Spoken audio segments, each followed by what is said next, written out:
Well, I got quite a bit done since the last time I made a video.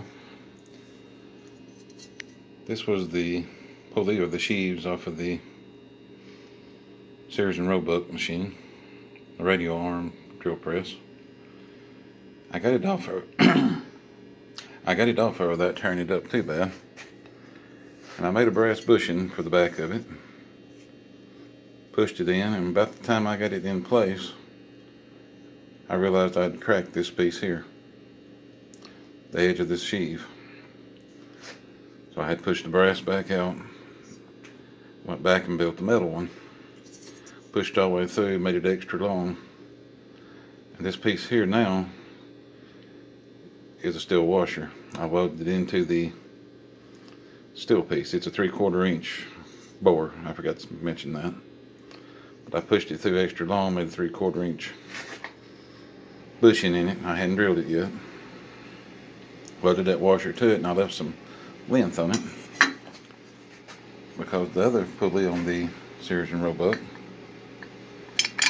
will actually fit on there. It'll make me a 4-stack. I have 4 sheaves instead of 3, which I haven't pushed that down. You can see the gap there. My next step is to clean up the pin where I pushed it in, the bushing. We're going to bore it out to a 1/2 inch. I done got the part of the boring done for the set screw that's going to hold it in place. I thought I'd give a little small update. I didn't get to film a lot of it. I've had to do it bits and pieces here. But you know where I'm heading with it. I thought somebody might enjoy seeing this. But that shaft there, the reason I hadn't pushed that pulley on is because I can load it to the lathe and I can finish my work on the back side, and the last thing I do is push this into place and lock it down. I took the lathe and cleaned up the back half. I'm boring the hole out now. The set screw is going to go through the pulley and the new bushing, so it will lock the two together. I've got it ready for threading. I just got to finalize the hole on the back side. You'd up to 1/2 inch what the shaft is. Why they use such a big pulley, I don't know, but I guess it's just design, the way they designed it, but we're doing it a little different. We're going to use this big pulley with a bushing in it onto a small shaft. When I get done, I'll be able to stack it together and make the 4-stage pulley.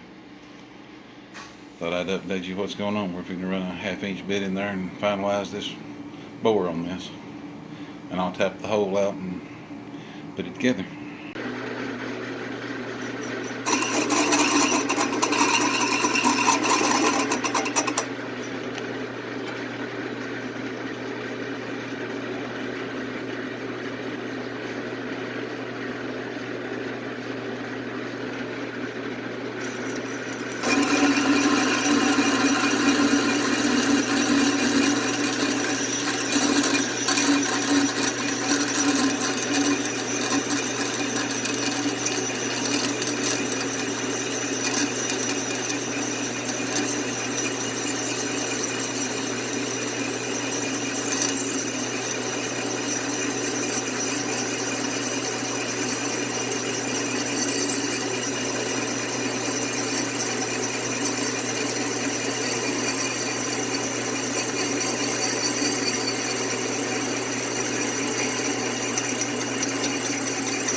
Well, I got it together. Bored out a 1/2 inch. So that screw goes all the way through. I can get a light in it. You can see the light through there. I crossboard it. That way it'll tighten down the shaft. Got the fourth one on here. Made a small mistake there. I can't really do much about it. I pushed this on and it stopped a little early. I have nothing really to grip it back here to hold it to do much with it, and I don't want to mess it up. I'm gonna let that little gap go. I don't claim to be a professional anyway. I got a 4-stake pulley. Made out of 2 different sets of pulleys, or 2 different pulleys. 2 different size pulleys. It's all gonna fit a 1/2-inch shaft motor. I thought it worked out pretty well. I can deal with that later. Right now I'm just trying to get this thing together. Y'all have a good week.